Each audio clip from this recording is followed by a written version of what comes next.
remember when I was up in the northeast, you know, a friend of mine had a similar scenario. He'd grown his business rapidly, ended up with a team of about 60 people, and he just sat and looked, and he thought, you know, he had 2 sites, and he said, I've just become a prisoner. You know, he said, I'm trying to police this stuff all over.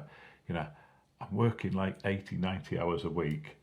And he said, God, for what? Yeah, there's, you know, loads of money in the bank, but I'm kind of, you know, I can't even have the time to take off just to go and take a week off with my family and stuff like that. And you think, you know, what is the point? You know, it's cash rich and time poor, or time poor and cash rich. You know, it's balancing out what you actually want. It was Tim in our group going on his journey that I found quite interesting, because he was trying to free up time for holidays. He's a bit older than us. He wants a bit less time on site doing the job.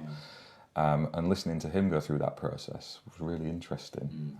It was so you know, you looked at Tim, you know, he's probably about a similar age to me, had his own business for 30, 40 years, you know. You think, are we ever going to change somebody like that? You know, the fact he'd approached the group in the first place was a huge thing. And I always remember him saying, I think he'd just come back from Canada or something.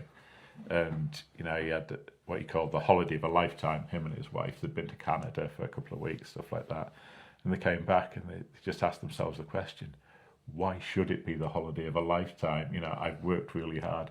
Why shouldn't that be just something we're entitled to? Yeah.